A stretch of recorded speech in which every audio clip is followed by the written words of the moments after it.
অদৃশ্বরী সনাতন শিক্ষা বর্ণনায় শ্রীমন মহাপ্রভুর উক্তিতে রাগ ভক্তির লক্ষণ নিরূপণ করছেন।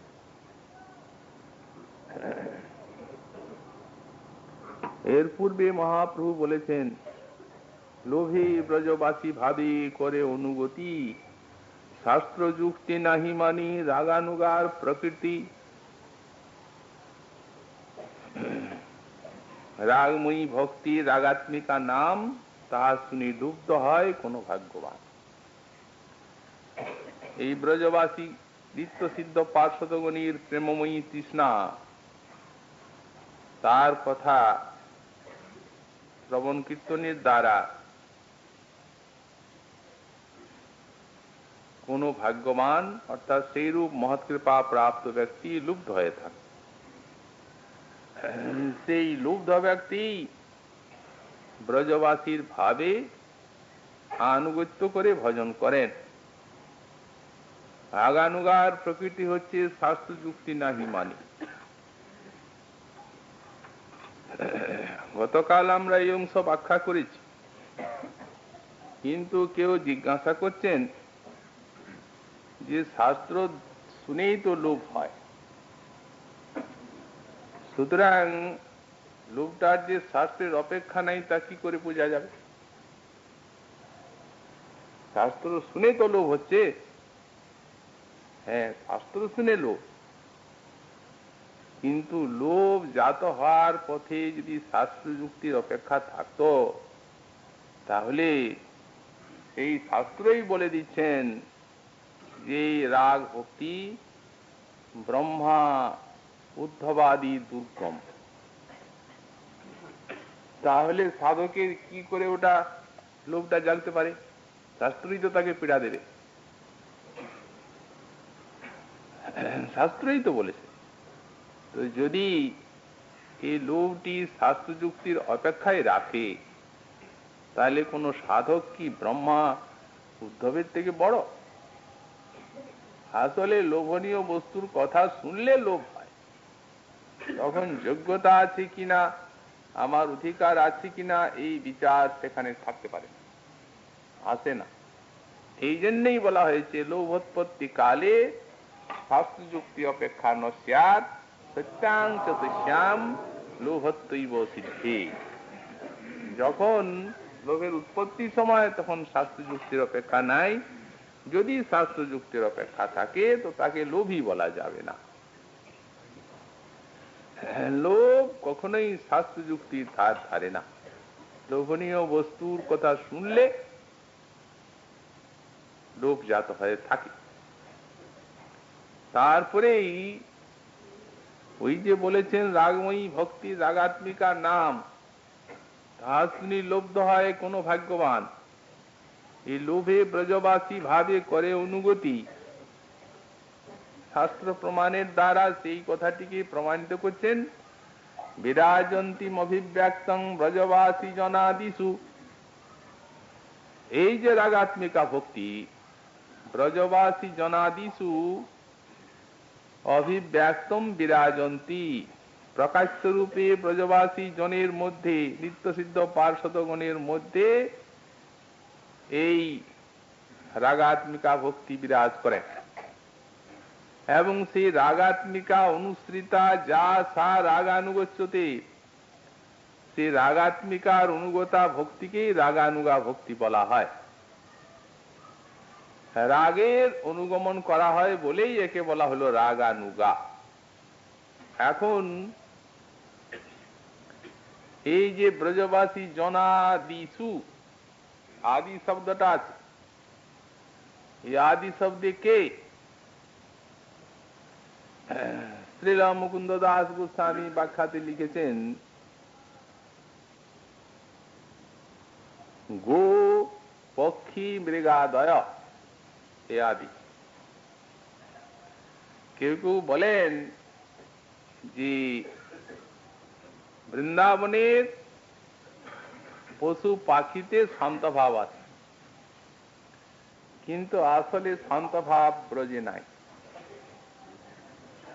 কারণ শান্তের স্বভাব কৃষ্ণেই মমতা গন্ধহীন, পরব্রহ্ম পরমাত্মা জ্ঞান প্রবীণ। তো সুতরাং এখানের পশু পাখিতে মমতাও কৃষ্ণের প্রতি আছে, আর পরব্রহ্ম পরমাত্মা জ্ঞানও তাদের নাই। তাদের মাধুর্যের আস্বাদন আছে, সেবাও আছে।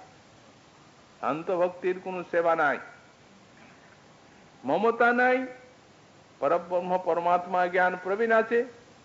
এই জন্য সেবার প্রয়োজনীয়তা বোধ সেখানে নাই। সেবা যে করতে হবে, পূর্ণানন্দ স্বরূপ হতে তার অভাব থাকলে তো সেবা। পূর্ণানন্দ স্বরূপে শান্ত ভক্তির অনুভূতিটি আছে। আর সাক্ষাৎ বৃন্দাবনের পশু পাখিতে সেবা দেখা যায়। যেমন গাভী দুগ্ধ দিচ্ছে, কৃষ্ণের ধপুষ্ট হচ্ছে, পান করছেন তিনি। যেমন পক্ষী পরস্পরের গুণগান করে আনন্দ দিচ্ছে, শুকাদি পক্ষী। ময়ূরের পিচ্ছে তার মস্তকের চূড়া রচিত হচ্ছে, হরিণীদের নয়নের সুষমা দেখে তিনি আনন্দ লাভ করেন, আনন্দ প্রাপ্তি সেবা। অতএব প্রকট লীলা কালে এই সমস্ত পশু পাখির সাক্ষাৎ ভাবে কৃষ্ণের সেবা দেখা যায়। এই জন্য এখানে আদিশু বলতে গাভী, পক্ষী এবং পশুর কথা উল্লেখ করা হয়েছে। এই রাগাত্মিকার অনুসৃতা যে ভক্তি, তাকে রাগানুগা ভক্তি বলা হয়। অধিকার নিরূপণে বললেন, রাগাত্মিকৈক যা নিষ্ঠা ব্রজবাসী জনাদয় তেসাং ভাবাপ্তয়ে লুব্ধ হৃদত্রাধিকার। আমরা বলেছি এখানে মহাপ্রভু যা বলেছেন তার সংক্ষেপ, কিন্তু রাগানুগা ভক্তি একটা বিশাল এবং বিরাট বস্তু, যার ক্ষেত্র অনেক দূর পর্যন্ত প্রসারিত, এবং সেই সমস্ত বস্তুর উপলব্ধি ছাড়া এই সংক্ষেপ আলোচনাতে সেই রাগাত্মিকা ভক্তির মহিমা এগুলি অবধারণ করা যাবে না। ফলত আনুগত্য করতে গেলে প্রকৃতপক্ষে রাগাত্মিকা ভক্তিকে বুঝতেই হবে সাধক, যেহেতু বলে দেওয়া হচ্ছে রাগাত্মিকা অনুসৃতা যা সা রাগানুগত্য, তখন আপনাকে রাগানুগা বলা হবে। যখন রাগাত্মিকার অনুসরণ করবে না আপনি, তখন যার অনুসরণ করা যাবে সেই বস্তুটির যদি তত্ত্ব না জানা যায়, তাহলে অনুসরণ কি করে হয়? এই জন্য ভিন্ন ভিন্ন প্রকরণ দিয়ে শ্রী ভক্তরসামৃত সিন্ধু গ্রন্থে বিষয়টিকে বুঝাবার চেষ্টা করা হয়। সারাগানুগত্যতে বলেও আবার অধিকারে নিরূপণ করা হচ্ছে। রাগাত্মিকৈক নিষ্ঠা যা ব্রজবাসী জনাদয় তেসাং ভাবাপ্তয়ে লুব্ধ ভবিদত্রাধিকারবন। রাগাত্মিকৈক যা নিষ্ঠা ব্রজবাসী জনাদয়, একমাত্র রাগাত্মিকায় যে সকল ব্রজবাসী জনের নিষ্ঠা। ব্যাখ্যাকার বলছেন এখানে এক শব্দ দেওয়া হয়েছে কেন? এক শব্দেন মহিমা জ্ঞান বিদ্যমানা দ্বারকা পার্ষদা মহিম জ্ঞান বিদ্যমান স্নেহ দ্বারকা নিত্য পার্ষদা অপি নিরস্তা। এই জন্য যেখানে মহিমা জ্ঞান বিদ্যমান ওদের প্রীতি, সেখানে রাগাত্মিকা হবে না, রাগ হবেই না, প্রেমময় তৃষ্ণা আসতে পারবে না। ঐশ্বর্য জ্ঞান থাকলে কিছুতেই প্রেমময় তৃষ্ণা আসবে না। এই জন্য ছিল বিশ্বনাথ চক্রবর্তী পাল, তিনি যখন রাগবর্তম চন্দ্রিকা প্রণয়ন করছেন, তখন তিনি দ্বিতীয় প্রকাশে পুরো ঐশ্বর্য মাধুর্য জ্ঞানের কথা বলেছেন। তাহলে বোঝা যাবে না জিনিসটা। এদের সম্পূর্ণ মাধুর্য জ্ঞান কখনোই ঐশ্বর্য জ্ঞান কর্তৃক এই প্রীতি বিদ্যমান হয় না। মাধুর্য জ্ঞান কাকে বলা যায়? ঈশ্বরোয়ম ইতি অনুসন্ধানেপি সম্ভ্রম গন্ধস্য অনুদ্গমাৎ স্বীয় ভাবস্য অতি স্থৈর্যং যৎ প্রতিপাদয়তি তন্মাধুর্য জ্ঞানম। ব্রজে যে সমস্ত ঐশ্বর্য প্রকাশিত হয়েছে গোবিন্দের, এমন দ্বারকা মথুরায় হয় না, হবার নয়। এইখানেই যত সমস্ত অসুর নিধন, এইখানে ব্রহ্মাকে বৃন্দাবনের ক্ষুদ্র প্রদেশে দেখিয়েছেন বিশাল বৈকুণ্ঠের সম্পদ। এইখানে রাস রজনীতে শত কোটি রূপ ধারণ করে নেচেছেন গোপিকাগণ সঙ্গে। নন্দ মহারাজকে সেই বরুণ লোকের থেকে আনয়ন করেছেন, গিরিরাজ উত্তোলন করেছেন। কোথায় করেছেন এই সমস্ত ঐশ্বর্যের লাভ? এই জায়গায়। সুতরাং এত সমস্ত সাক্ষাৎ নয়নে প্রতিভাত হচ্ছে, অনুসন্ধান হচ্ছে ঈশ্বর। ঈশ্বর অয়ম ইতি অনুসন্ধানেপি সম্ভ্রম গন্ধস্য অনুদ্গমা, সম্ভ্রমের গন্ধ উদিত হয় নাই।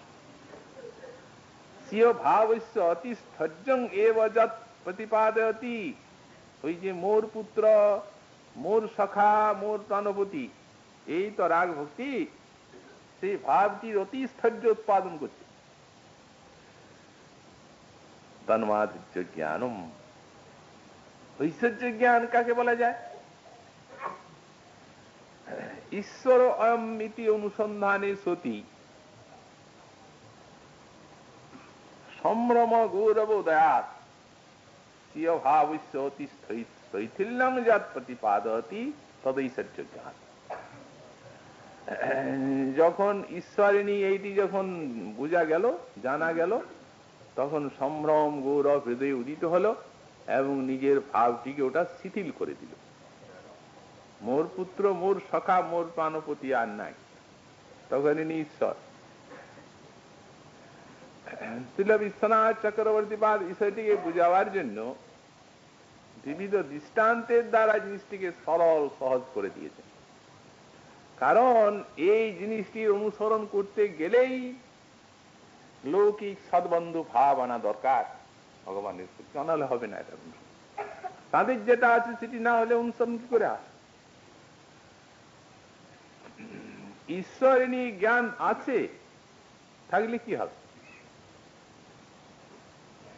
এই যে প্রীতিটার এত আধিক্য, যার জন্য ওই লৌকিক ভাব মোর পুত্র, মোর সখা, মোর প্রাণপতি, এর সামান্য মাত্রও শৈথিল্য আসে না, বরং ওটা বেড়ে যায়। বললেন যেমন সখাগণ বলেন, আমার সখা তিনি পরমেশ্বর, কি সৌভাগ্য, সক্ষটা ভাবটা বেড়ে যাচ্ছে। যদি নিজজনের ঐশ্বর্য দেখা যায়, মাতা তিনি বলেন আমার সন্তান তো, সে যদি ঈশ্বর হয় তো ভালো, আরো ভালো, তার কি আছে? তেমনি গোপীগণ বলেন আমার প্রিয় তিনি যদি ঈশ্বর, তাহলে তার সুখের কথাই নেই। ওই যে প্রীতিটার আধিক্য হেতু এটা হয়। দৃষ্টান্ত দেওয়া হয়েছে, যেমন কোন রাজা, ভগবান তো স্বরূপ ঐশ্বর্য মাধুর্যময় তত্ত্ব, কোন অসাধারণ স্বরূপ ঐশ্বর্য মাধুর্যময় তত্ত্ব বিশেষের নাম ভগবান। শ্রী ভগবান তাবৎ অসাধারণ স্বরূপ ঐশ্বর্য মাধুর্য তত্ত্ব বিশেষ, এই পৃথিবীর টিকা। তখন স্বরূপ কাকে বলা যায়? সর্বময় সর্বব্যাপিতটা স্বরূপ। তারপরে ঐশ্বর্য কাকে বলা যায়? যেমন ব্রহ্মা মহেশ্বর আদি, যে তিনি শাসক। তারপরে মাধুর্য কাকে বলা যায়? রূপ গুণ লীলার সর্বমনোহরতা।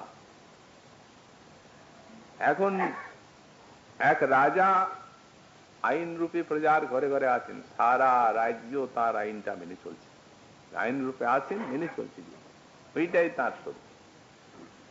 যখন তিনি রাজ দরবারে বসছেন, তখন সেই দণ্ডধর হিসাবে যত প্রজা হাত জোড় করে সেখানে তার অনুগ্রহ নিগ্রহের দিকে চেয়ে আছে, চোখের দিকে। এইটা ঐশ্বর্য। সেই রাজা রাজকর্য সেরে যখন ঘরের ভিতরে যাবেন, তখন একটু দেরি হলে পত্নী গাল দেবে, যাও না, যাও যাও যাও, ওইখানে থাকো, শরীরটা দেখো আগে, তারপরে কাজ। মা বলবেন, হেরে হেরে, দণ্ডবত করবে না প্রজাদের মতো, আর সম্ভ্রমও নাই, রে এত দেরি করিস কেন, শরীরটার দিকে দেখ বাছা। রাজার বন্ধু বান্ধবেরা এসে বলবে, আর একটু খেলেন, তারা কি জানে না যে রাজা? ওরা বেশি জানে, কারণ বাইরের লোক কতটুকু জানে, রানী মা জানেন যে তার কত টাকা পয়সা ধন দৌলত আছে, ওরা জানে। কিন্তু থাকলে তো হলো কি, ওই মোর পুত্র, মোর সখা, মোর প্রাণপতি, প্রীতিটার আধিক্য যেখানে, অতএব ব্রজ হচ্ছে অন্তঃপুর। আর যেটা জ্ঞানী যেখানে আরাধনা করছে ব্রহ্মের, সেটি হচ্ছে স্বরূপ তার। আর বৈকুণ্ঠের থেকে আরম্ভ করে বৃন্দাবন ছাড়া যত ধাম সব ঐশ্বর্য, দ্বারকাও তাই জন্য স্নেহ বিদ্যমান হয়ে গেল। পাশাপাশি দৃষ্টান্তগুলি দিয়ে দিয়েছেন, বললেন তার প্রমাণ দেখুন। যখন কৃষ্ণ আসছেন বনের থেকে, যশোমতী মা কাঁদছেন, কেন এত দেরি হচ্ছে? তখন ব্রজনায়কগণ বুঝিয়ে দিচ্ছেন, বলছেন বন্দমান পথিবৃদ্ধই, ওগো মা, ব্রহ্মা মহাদেব চতুর্মুখ পঞ্চমুখ এখন এসে তাকে বন্দনা করছে বৃদ্ধেরা, তার রাত তো দেখতে পাবে না, সেই জন্য এখন বন্দনা করছে। তা তো শুনে ওই কথাটা বলেও তাদের প্রীতি কমে যায় নাই, যে জায়গায় আছে সেই জায়গায় আছে। আর মা শুনছেন বলেই যে মায়ের প্রীতিটা কমে গেল তা নয়, বরং কৃষ্ণ যখন আসছেন তখন পাথরের পুতুলের মতো দাঁড়িয়ে আছেন, কোন সুধীই নাই। দীর্ঘ বিরহের পরে সন্তানকে কোলে পেয়ে দেহটা জমাট বেঁধে গেছে বরফের মতো, আনন্দে সম্ভ্রমের উদ্গমের লেশ নাই। সখারা ওই জায়গায় শুনছে, দেখছেন ব্রহ্মা মহেশ্বর আদি বন্দনা করছে, তখন ওরা ওখানে ওইদিকে একটু দূরে দাঁড়িয়ে থাকে সামান্য।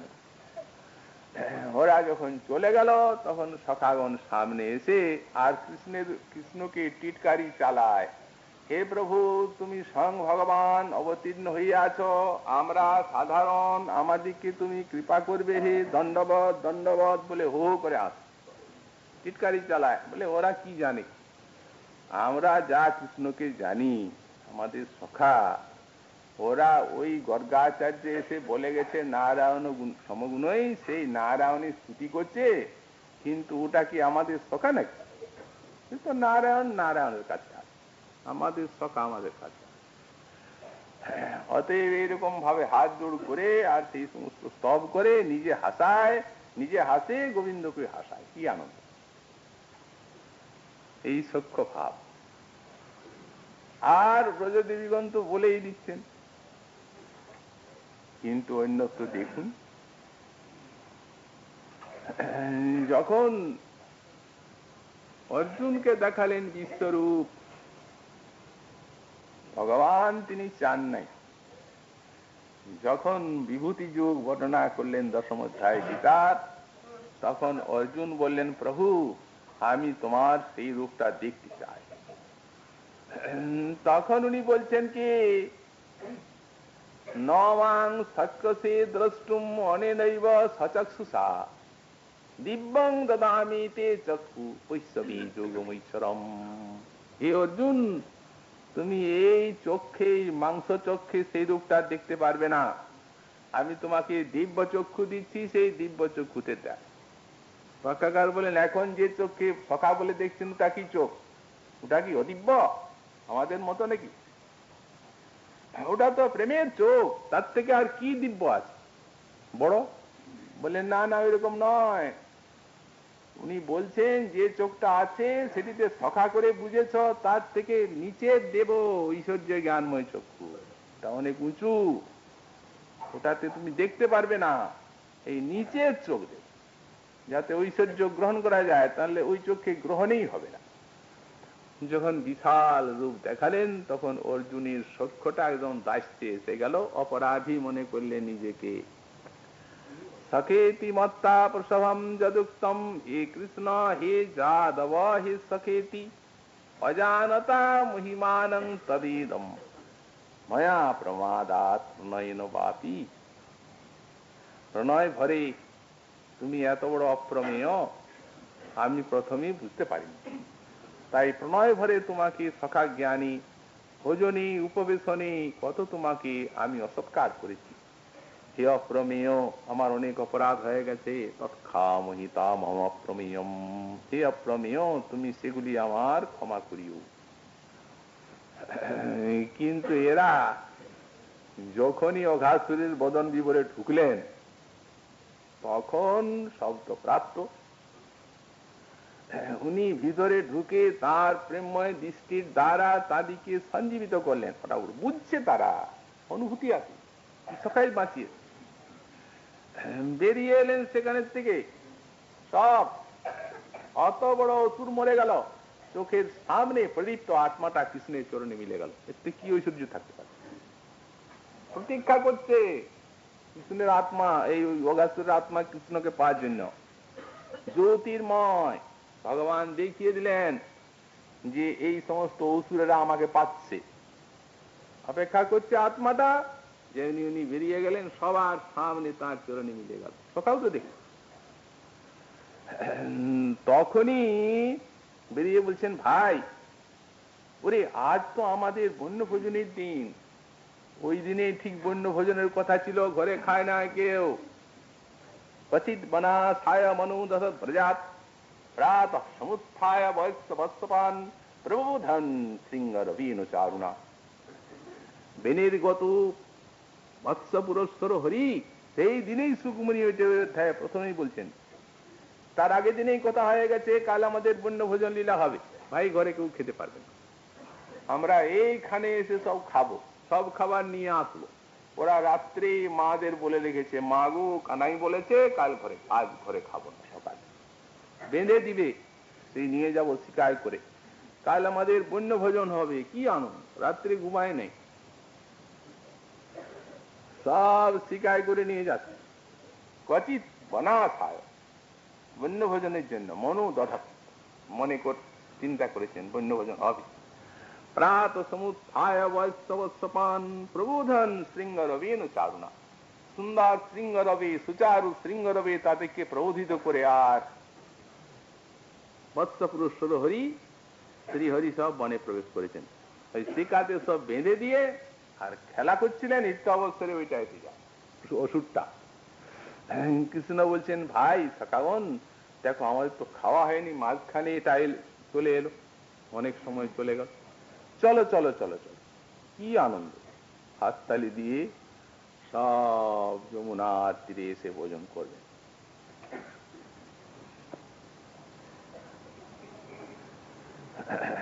বিভ্রদেনুম জঠর পটয়ু শৃঙ্গবেত্রে চকক্ষে বামে পাণু মস্ত্রিণ কমলম তৎফলানি অঙ্গুলিষু। মাঝখানে কৃষ্ণ বলেছেন, অপূর্ব ঐশ্বর্য, সব শাখা দেখছেন আমার দিকে তাকাচ্ছে, কিন্তু গোল হয়ে বসেছে, এক মন্ডলী, দু মন্ডলী, তিন মন্ডলী, তাহলে পেছনে আবার কি করে দেখবে? সবাই মনে করছেন আমার দিকে তাকাচ্ছে। কেমন রূপটা? বিভ্রদ বেনুম যথা পটয়, বেনুটাকে এখানে গুঁজে, শৃঙ্গবেত্রে কক্ষে, কক্ষে শৃঙ্গবেত্র আছে, বামে পানং মস্তির্ণ কাবলম তৎফলানি অঙ্গুলিষু, এইখানে দধি মিশ্রিত অন্যের গ্রাস আছে, আর এই মাঝে মাঝে আছে কদলি লবলির আচার। খুব হাসছেন আর হাসাচ্ছেন, তাদেরকে হাসছেন আর হাসাচ্ছেন। ভগবান খাচ্ছেন, খেতে খেতে যেটা মিষ্টি লাগছে সেইটি তার মুখ তুলে দিচ্ছে, খা। উনিও দিব্যি খাচ্ছেন, না দিলে কেড়ে খাচ্ছেন তাদের জুটাটা। কি আনন্দ! তো সুতরাং যতই ঐশ্বর্যরা দেখুন না কেন, কিন্তু দেখিলে না মানে ঐশ্বর্য কেবলা রীতি, এদের কেবলা প্রেম, দেখলেও মানবে না। যখন কংসবধ করলেন, বসুদেব দেবকী পায়ে ধরতে গেলেন, তারা হাত জোড় করে পালাচ্ছেন, বলছেন না না শুধু প্রকৃতি পুরুষেশ্বর, তোমরা কি আমাদের সন্তান নাকি? তোমরা তো সাক্ষাৎ স্বয়ং ভগবান, ওতে পায়ে হাত দেবে না, আমাদের অপরাধ হয়ে যাবে। যেমনি ঐশ্বর্য দেখলেন ব্যস্ত এসে গেল, সংকুচিত হয়ে গেল সেই প্রেম, পুত্র ভাবটা, পারলেন না পায়ে হাত দিতে। কিন্তু এখানে দেখুন শ্রী বৃন্দাবনে কিরকম, যখন মা তো এত ঐশ্বর্য দেখছেন, যখন বাবা বললেন আমার গোপালকে গোচারণে পাঠাতে হয়, প্রথম বছর চারণ, এ কি শুনলাম, গোপাল যাবে বাথানে, কিশোরী নাম শ্রবণে, জাদু মোর নয়নের তারা, কোলে থাকিতে কত চমকি চমকি উঠি, নয়ন নিমেষে হই হারা। কোলে সব সময় তাতেই চমকে চমকে উঠে। অঙ্গিনার বাহিরে গিয়া যদি গোপাল খেলে গিয়া, তবে প্রাণ ধরিতে না পারি। যেখানে একটু চোখের আড়াল হলে কোলের থেকে যেখানে প্রাণ বেরিয়ে যায়, সে বনে যাবে, তবে আমি না জীব পরাণে, তাহলে আর আমি প্রাণে বাঁচি না, বনে যাওয়া হবে না। সব সেদিন নানা প্রকার সব মাঙ্গলিক অনুষ্ঠান। বলদেব এসে মা ছাড়বেনি না, বলদেব এসে কত বুঝাচ্ছেন, মা গো তুমি চিন্তা করে দেখো মা, আমরা গোপ জাতি, গোচারণ আমাদের ধর্ম। কৃষ্ণ বুঝাচ্ছেন গোচারণ আমাদের ধর্ম, মা গো নিশ্চয়ই আজ আমি গোষ্ঠী যাব, অতএব আমাকে ছেড়ে যাও, গোষ্ঠীর সাজে সাজিয়ে দাও। কত কাঁদছেন মা, কিছুতেই ছাড়বেন না। বলদেব এসে যখন বলছেন মা আমি তো আছি, তখন অশ্রু নিয়ে ভাসতে ভাসতে সাজাচ্ছে, গোপালের মঙ্গল হবে, আমরা যেহেতু গোয়ালা জাতি।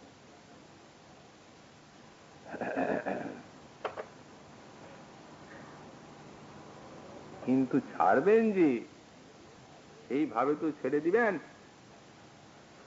সমর্পণ করছেন তাকে, না না সব রক্ষাবন্ধন আদি করলেন, সাজিয়ে দিলেন গোষ্ঠের বেশে।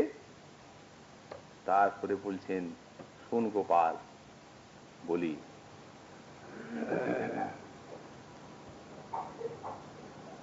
তুমি না ধাই ওই ধেনু আগে পরাণীর পরাণ নীলমণি, নিকটে রাখিহ ধেনু পুরিয় মোহন বেনু, ঘরে বসে আমি যেন শুনি, বলাই ধাইবে আগে আর শিশু বাম ভাগী, সিদাম সুদাম সব আছে, তুমি তার মাঝে রইও, সঙ্গ ছাড়া না হইও, মাঠে বড় রিপু হয় আছে।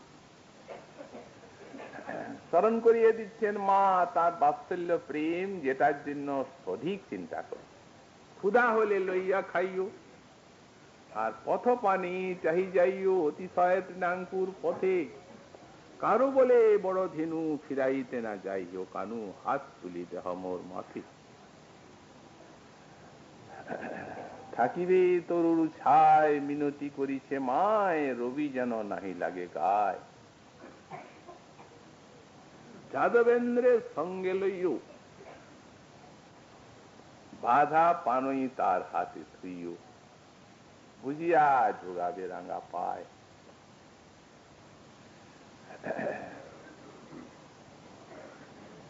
সব দিয়ে তারপরে বিদায় করে।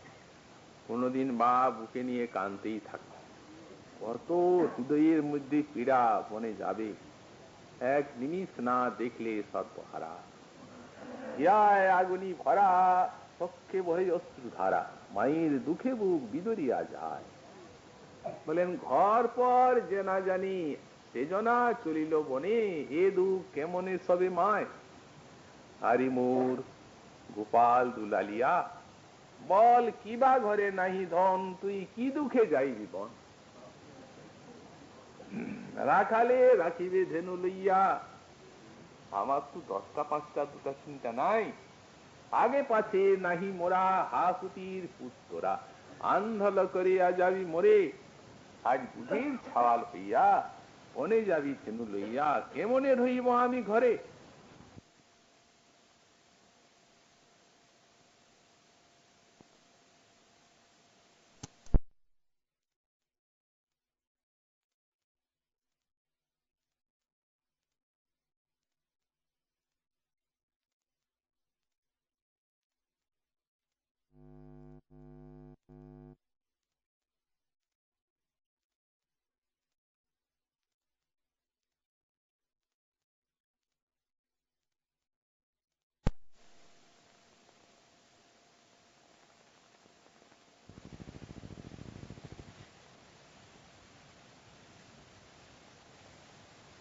মৃদুল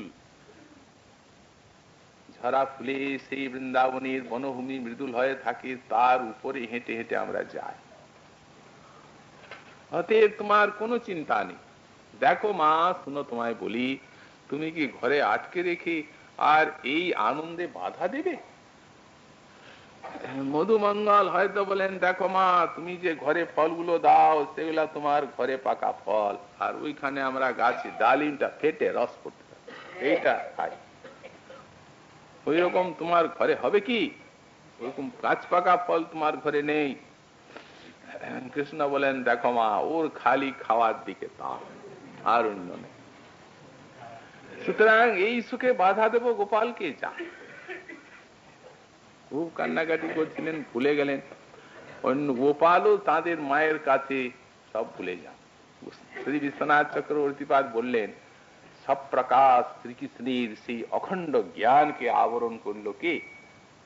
বললেন, দ্বারকা মথুরায় তিনি জানেন আমি ভগবান, ব্রজে জানেন কিনা? প্রথম এই কথা বলছেন। বৃন্দাবনে তিনি জানেন কিনা যে আমি ভগবান?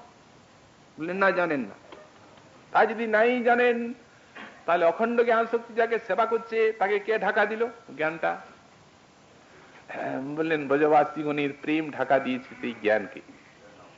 তা কারণ ভগবান এমন একটা তত্ত্ব যে ভক্তের প্রেম তাকে যেভাবে ভাববে, ভক্তের প্রেম তার হৃদয়ে সেই রূপ আকাঙ্ক্ষার এবং স্বভাবের সৃষ্টি করে দেবে। ভক্তের প্রেম ওই স্বভাবটা সৃষ্টি করছে। আর তারপরে বলছেন, লাদনী শক্তির বৃত্তি প্রেম, সেক্ষেত্রে ওই জ্ঞানটাকে ঢাকা দেওয়ার কোনো অসুবিধা নেই। কেন? লাদনী শক্তি বরিয়সী সম্বিত তার নিচে ঢাকা দিয়ে বুঝতে দিচ্ছে না। এরাও বলছে মোর পিত্র, মোর সখা, মোর প্রাণপতি, উনিও ভাবছেন আমি তাই। দৃষ্টান্ত দিচ্ছেন, বললেন, ওই যে যখন কাঁদছিলেন মায়ের ভয়ে রামবন্ধন লীলায়, সেই কান্নাটা কি? সেটা কি অনুকরণ? যদি অনুকরণ হয় তাহলে কুন্তী দেবীর আশ্চর্য হয় না? ভাগবতে দেখা যায়, উনি নিজেই বলেছেন, সাভি মাং বিমোহতি ভীরপি যাতি। তো সুতরাং সাভি যদি সত্যানুভবতি তদা তস্যা মোহপি ন সম্ভবী। তিনি তত্ত্বজ্ঞানী, তার মোহ কখনো হয় না। জ্ঞান ঢাকা না দিলে সত্য কি করে হয়? ব্রজবাসীগণের যে এত বড় সামনে সাক্ষাৎ স্বয়ং ভগবান আছেন, ঐশ্বর্য দেখছেন তারা, তাহলে ইনি ভগবান না মোর পুত্র, মোর সখা, মোর প্রাণপতি কে ঢাকা দিল? উনি বলছেন, ওটাকে ঢাকা দিয়েছেন অঘটন ঘটন পটিয়সী শক্তি যুগমায়া। যুগমায়া ছাড়া ওটা খুব পারবে না। প্রেম কৃষ্ণকে ঢাকা দিতে পারে, কিন্তু প্রেমকে ঢাকা দিবে কি? হয় কে যিনি নয় করতে পারেন, নয় কে যিনি হয় করতে পারেন, সেই অঘটন ঘটন পটিয়সী শক্তি যুগমায়া সেই আবরণটা দিচ্ছে। কোন সময়ের জন্য ওটা খুলে যাবে না। দেখলেও কানতে কানতে গোপাল তো সেদিন রোজ পায়ের ধুলো নিয়ে যান, সেদিন ভুলে গেছেন। কিছু দূর যাওয়ার পর তার তো মনেই নাই। মা কাঁদলে ছেলের মনটা কেমন হয়? সেদিন তো তাই এখানে হঠাৎ মায়ের মনে হয়ে গেছে, গোপাল তো আমার পায়ের ধুলো নিল না, আজ অনিষ্ট হতে পারে। সামনের দিকে যাচ্ছেন ছুটে, হ্যারি আজ তো আসার সময় পায়ের ধুলো নিলি না। রাস্তা তো বেশি করে পায়ের ধুলো মাখিয়ে মাথায় দিয়ে দিচ্ছেন, যা বসুদেব দেবকী পায়ে হাত দিতে দিতে পারলেন না, যে কৃষ্ণ পায়ে হাত দেবে সেটা পারলেন না। তেমনি দেখুন যে দ্বারকার কথা এখানে আমাদের বললেন পাঠ্যাকার, সেই দ্বারকার শ্রী রুক্মিণী দেবী দশমী 60 অধ্যায় দেখা যায় মধুর প্রেম। সত্যভামা মানিনী হয়েছিলেন, পারিজাতের জন্য আমরা মান দেখতে পাই। ব্রজবাসীর ভাবে যখন কৃষ্ণ ভাবিত হয়েছিলেন তখন একটু মান করেছিলেন অল্প, সুতরাং সেখানে কৃষ্ণের একটুখানি মানের আস্বাদন অল্প হয়েছিল, যেমন দ্বারকায় রাজরানীর হয় সেই রকম ব্রজের মতো এমন ব্রজে গোপীগণীর মান রসের নিদান, একবারই চরম রসে ভরপুর ব্রজ গোপীগণীর মান। প্রিয়া যদি মান করি করে ভৎসন, বেদ স্তুতি হইতে হরে সেই মোর মন। সুতরাং এটা কি তার আকাঙ্ক্ষা জাগে না? ওখানে তারকায় আকাঙ্ক্ষা জাগলো, রুক্মিণী দেবীকে মান করাতে হবে। আজ সংকল্প করলেন আজ তোকে তাকে মানিনী করবই। হঠাৎ বলছেন দেবী তোমাকে তো আমি বিয়ে করার জন্য আনি নাই, তুমি যখন আমাকে পত্র লিখলে যে তোমাকে ওখানে উদ্ধার না করলে তুমি প্রাণত্যাগ করবে, তোমার প্রাণ বাঁচাবার জন্য আমি এনেছি। কিন্তু আসলে পিতা চেয়েছিলেন তোমার শিশুপালকে দেওয়ার জন্য, ভাই চেয়েছিলেন, সুতরাং পিতৃদত্ত কন্যা। অতএব আমার এখানে সাময়িক তুমি থাকলে ভালোই হলো, এরপর পিতা যাকে দিতে ইচ্ছা করেছিলেন তুমি তারই অনুসরণ করো। এমনি কথা বলেছেন, মূর্ছা কদলীপত্রের মতো কাঁপতে কাঁপতে মূর্ছিতা হয়ে গেলেন। সত্য জানলেন ত্যাগটা, ঐশ্বর্য জ্ঞান ওদিকে না যে মানের দিকে না যে অন্য রাস্তায় চলে গেল।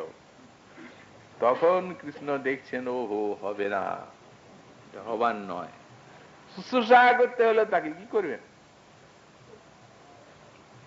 যখন তার চৈতন্য এলো কৃষ্ণের শুশ্রূষায়, তখন কৃষ্ণ যতগুলা কথা বলেছিলেন সব ঐশ্বর্যের কথা বলে উত্তর দিয়েছেন, প্রত্যেকটা ঐশ্বর্যের কথা বলে উত্তর দিয়েছে। আর এই বৃন্দাবনে কারণে অকারণে মান, কারণ থাকলেও মান, না থাকলেও। কৃষ্ণকে সুখ আনন্দ দিতে হবে, নির্হেতু মানই একটা আছে, আর তারপরে সোজা মান নাকি কিছুতেই যাবে না। কোন সময় বা একবারই দুর্জয়মান হয়ে যায়। ভগবান তিনি হচ্ছেন রসস্বরূপ, রসবৈষ। সেই মান রূপ যন্ত্রের দ্বারা যদি একটা ইক্ষুদণ্ডকে রস বের করতে হয় তো টিপে বের করতে হবে। শ্রীমতী মান রূপ যন্ত্রের দ্বারা রসটাকে কিভাবে টিপে বের করছেন? বদতি যদি কিঞ্চিদপি দন্তরচি কৌমদি হারাতি ধারাতি নিরমতি ঘোরম। হে রাধে, যদি একটু কোথাও বলো তাহলে তোমার দন্তে জ্যোৎস্নালোক আমার হৃদয়ের অন্ধকারকে নাশ করবে। কি অন্ধকার ওখানে? কৃষ্ণ সূর্য সমমায়া ঘোর অন্ধকার তো আমরা জানি, তো সাক্ষাৎ সব প্রকাশ স্বয়ং ভগবান, কি আধার জমলো জায়গায়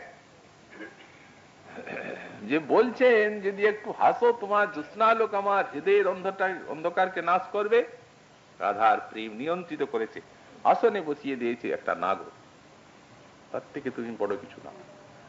প্রিয়া মানিনী হলে তার অন্তরে এটা ভয় জেগে যায়। তেমনি সেই ভয়ের আধার সাক্ষাৎ একে আশ্রয় করেছে সে প্রেম বৈশ্যতা। সূর্য উঠলে সারা বিশ্বের অন্ধকার বিদূরিত হয়, কিন্তু সূর্যের ভিতরে যদি কোনো আধার জমে তাহলে বুঝতে হবে যে সেই আধারটা জগতের আধারের মতো নয়, সেটা হচ্ছে রসের আধার। প্রিয়ে চারুশিলে মুঞ্চময়ী মানমনিদানম সপদি দহতি মদনানুল মম মানুষো দেহি মুখ কমল মধুপানম। তমসি মম ভূষণং তমসি মম জীবনম তমসি মম ভবজলদি রত্নম ভবতু ভবতি হময়ী সততমনুরোধিনী তত্র মম হৃদয়মতি যত্নম। যদি মানিনী নাহান্তে এই কথাগুলো বলতে পারবেন তুমি আমার প্রাণ, তুমি আমার যথা সর্বস্ব, তুমি আমাতে প্রসন্ন থাকো, আমি এই চাই, আর কিচ্ছু চাই না। সত্যমে বাতি রুদতি যদি কোপিনী দেহি খরণন সরঘাতম ঘটয়া ভুজ বন্ধনম জনয় রথ খণ্ডনম যেন বা হবতি সুখ জাতম। আমি কি সত্যই কি আমি অপরাধী? যদি অপরাধী হয় তাহলে অপরাধী দাসকে তুমি ছাড়বে কেন? তুমি তাকে দণ্ড দিয়ে শোধন করে নাও। বিলাসের ইঙ্গিত করে দিচ্ছে।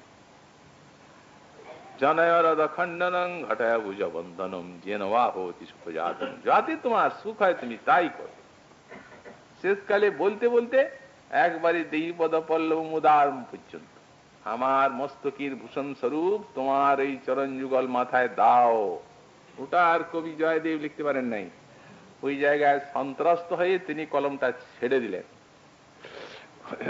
খুব ভাবছেন। পদ্মাবতী বললেন স্নান টান করে খাওয়া দাওয়া করে তারপরে লেখা। এত চিন্তার কি আর? স্নান করতে গেছেন, এদি জয়দেবের রূপ ধারণ করে কথিত আছে ভগবান নিজে এসে গেছেন, ওই পদটা পূরণ করবেন। দেখি দেখি খাতা আমার পাণ্ডুলিপি, ওটা লিখতে এখনই মনে পড়লো, লিখে রাখি, ভুলে যাব যেটা চিন্তা করছিলাম।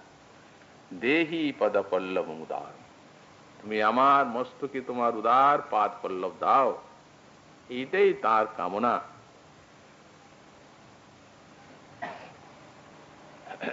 এই জন্যই তিনি রসিকেন্দ্র মৌলি। রাধারানীর চরণে না পড়লে যে বিরাট প্রেম, সাক্ষাৎ মাদনাক্ষ মহাভাব, তাকে রসিকেন্দ্র মৌলি হতে হতো না।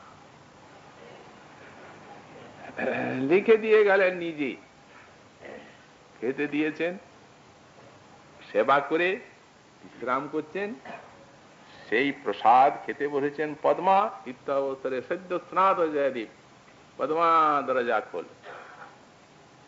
স্বপ্ন দেখছেন নাকি? এখনই স্বামী এলেন, স্নান করে খেলেন, বিশ্রাম, তাড়াতাড়ি চলে গেছেন সেই বিশ্রাম কক্ষে, দেখছেন কিছু নেই, গন্ধে বটটা ভরা।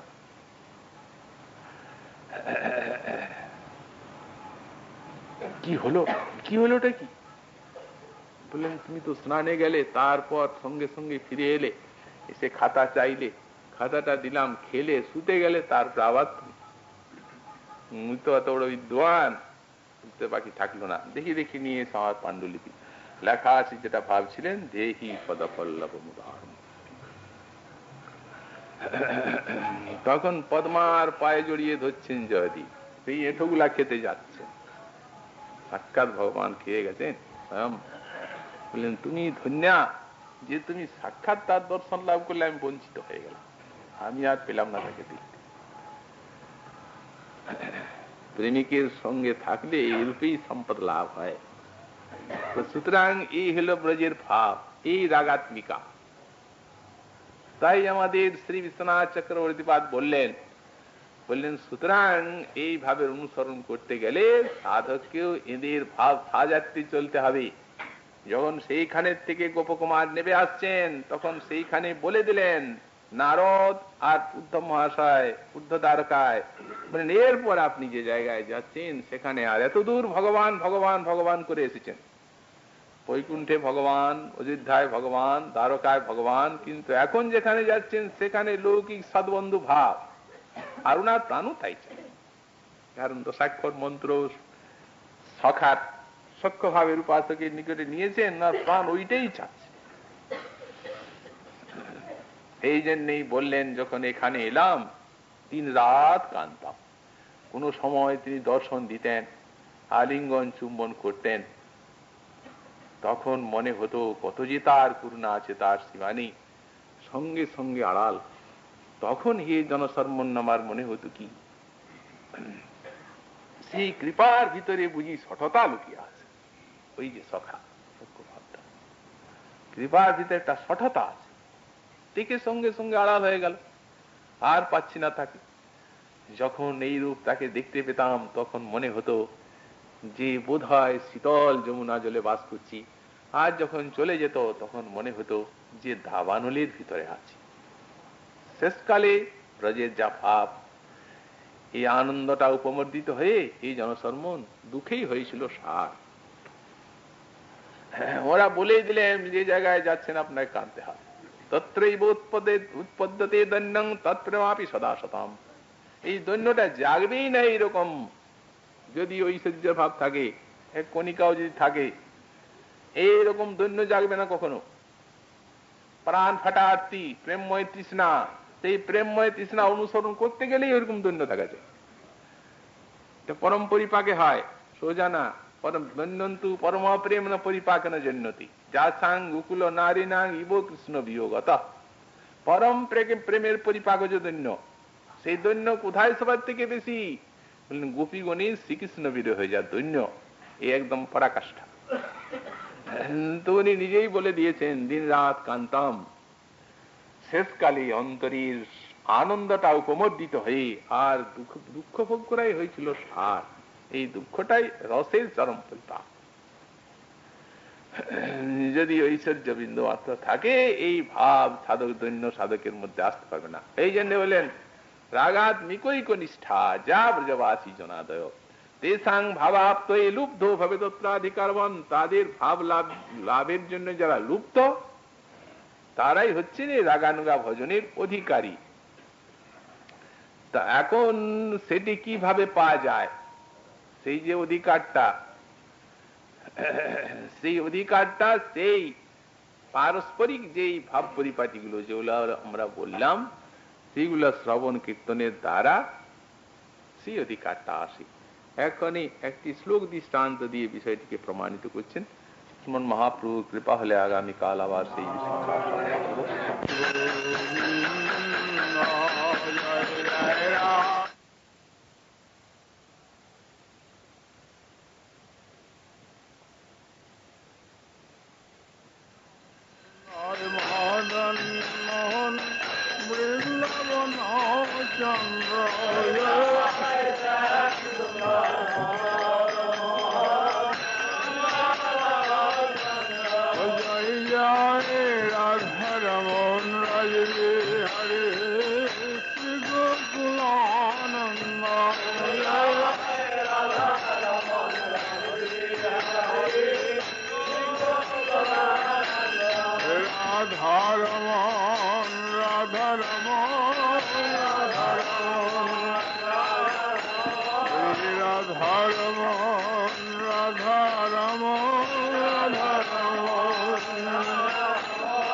গোপাল ভট্টের প্রাণধন গোপাল ভট্টের, ওই হে রাধারমন রাধারমন গোপাল ভট্টের প্রাণধন গোপাল ভট্টের, ওই রাধারমন রাধারমন রাধারমন আমার কমলে দাঁড়াবে কমলে বলি হাসি মুখে বাসিল আমার কমলে দাঁড়াবে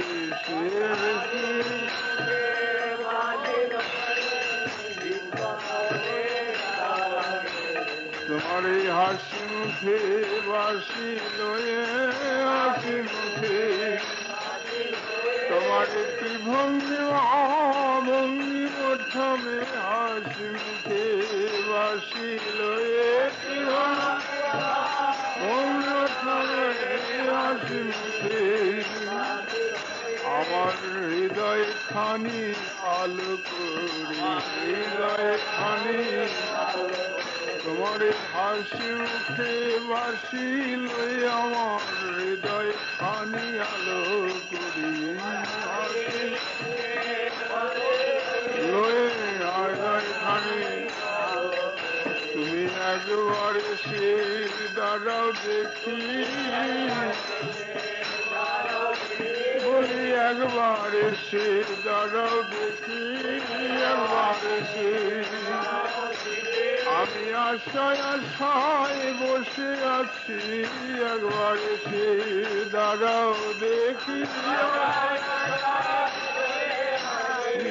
একবার সে আমার হৃদয় আসন পেতে রেখেছি, হৃদয় আসন তুমি একবার এসে দাঁড়াও দেখি, প্রাণ গোবিন্দ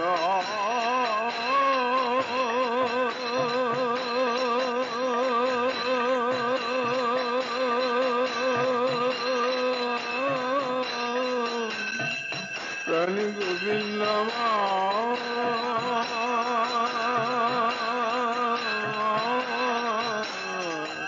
প্রাণ গোবিন্দ একবারে শুনে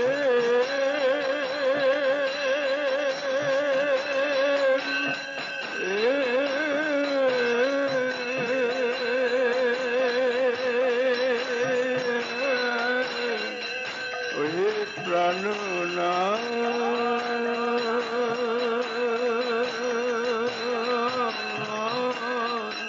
ওহে প্রাণনা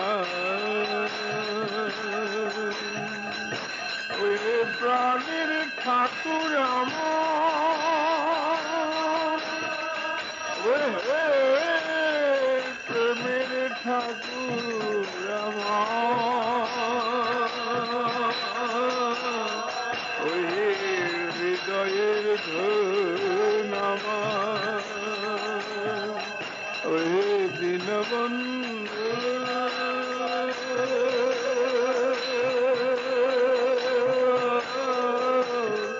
ওহে করুণা সিন্ধু ওহে জগৎ বন্ধু তুমি একবার এসে দাঁড়াও দেখি, তুমি একবার এসে দাঁড়াও দেখি, একবার এসে বামেরা ধানো যুগল হয়ে একবার এসে দাঁড়াও দেখি,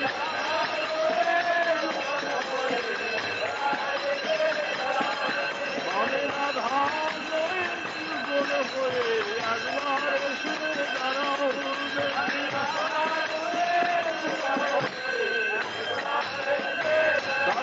দেখি জয় জয় রাধা রমন হরে শ্রী গোকুলানন্দ জয় জয় রাধে জয় জয় রাধা কান্ত রাধা বিনোদ শ্রী রাধা গোবিন্দ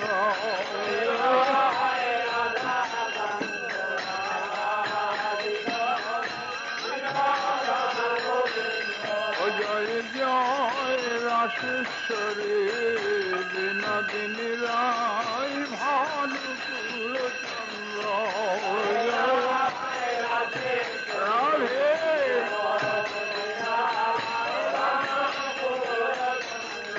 জয় জয় ললিতা সকলাদি যত সতী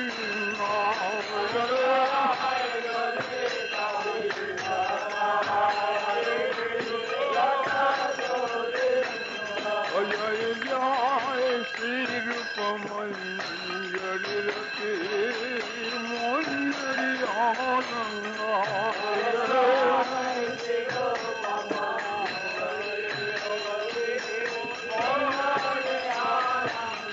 জয় জয় পূর্ণমাসি কুন্দলতা জয় গিরাবিন্দ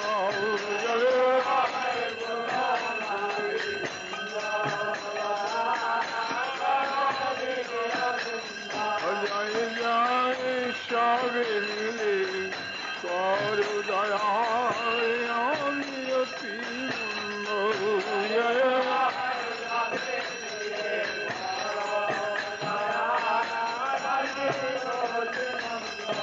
আমায় দিবানিশি হিয়ায় জাগাও শ্রী রাধা গোবিন্দ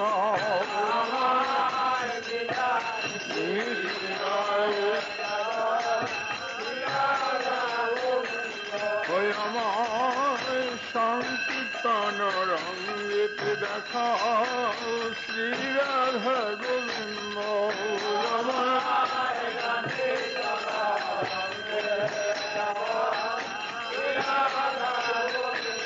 ওই আমায় খুঁটি নাটি গো চাই ভজাও শ্রী রাধা গোবিন্দ খুঁটি নাটি গো চাই ভজাও ও যেন আকুল প্রাণী গাইতে পারি আরাধে গোবিন্দ যেন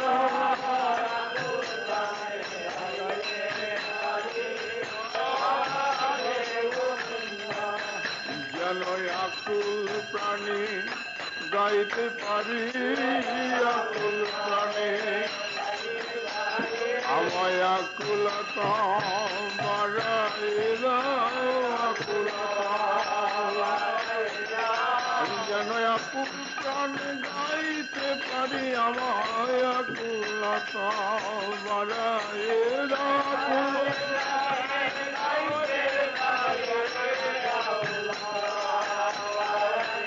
যেন নয়ন জলে ডাকতে পারি নয়ন জলে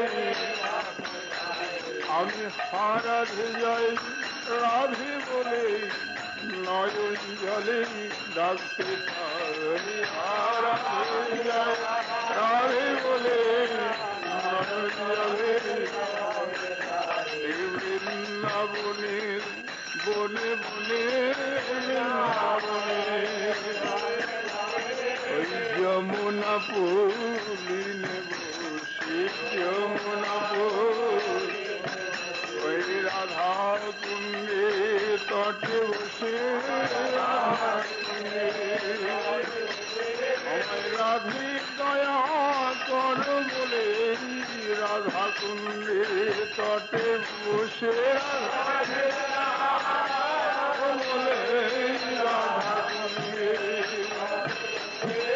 যেন নয়ন জলে ডাকতে পারি নয়ন জলে আমি যেন নয়ন জলে ডাকতে পারি নয়ন জলে জয় রাধে শ্রী রাধে বলে নয়ন জলে ডাকতে পারি রাধে শ্রী নয়ন জলে আমায় রাধে কৃপা করু রাধে কৃপা বলে সেই দিন আমার কবে হবে সেই দিন আমার তোমার নাম দিতে বুক ভেসে যাবে সেই দিন আমার কবে হবে সেই দিন আমার তোমার নাম নিতে বুক এসে যাবে সেই দিন আমার কবে হবে এসে যাবে সেই দিন আমার নয়ন জলে বুক এসে যাবে নয়ন জলে বুক আমার সাত্বিক ভাবে উদয় হবে সাত্বিক ভাবে রাধে তোমার কৃপা কবে হবে তোমার কৃপা প্রেমময়ী প্রেমময়ে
রাধে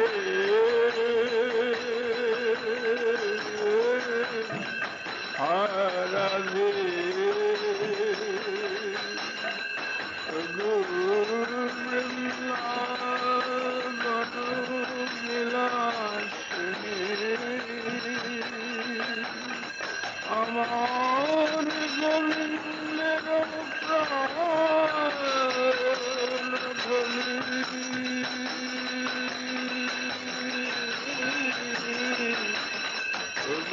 গুরু মহাভাবে